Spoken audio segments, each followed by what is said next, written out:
आणि त्यामुळे त्यांच्या पुण्यतिथीला आपण बघा थोर महापुरुषांची जयंती आणि पुण्यतिथी साजरी करतो की नाही, शाळेमध्ये किंवा मोठमोठ्या कार्यक्रमांमध्ये. तर डॉक्टर बाबासाहेब आंबेडकर यांच्या पुण्यतिथीला, पुण्यतिथी नाही म्हणत, लक्षात ठेवा सगळ्यांनी, डॉक्टर बाबासाहेब आंबेडकर यांच्या पुण्यतिथीला पुण्यतिथी नाही म्हणत, तर काय म्हणतात, महापरिनिर्वाण दिन असं म्हटलं जातं. आणि आजच्या दिवशी मुंबई येथील चैत्यभूमी येथे देशभरातील लाखो अनुयायी या दिवशी त्यांच्याविषयी कृतज्ञता व्यक्त करण्यासाठी,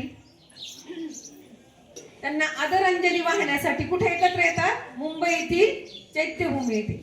तर डॉक्टर बाबासाहेब आंबेडकर यांच्या हे विद्यार्थी म्हणून कसे होते, त्याचबरोबर त्यांनी किती तास अभ्यास, कोणत्या किती बाय कितीच्या खोलीमध्ये बसून अभ्यास केलेला आहे त्यांनी, त्याचबरोबर त्यांनी संघर्षातून कसे ते. सर्वप्रथम मी डॉक्टर बाबासाहेब आंबेडकरांना विनम्रपणे अभिवादन करतो.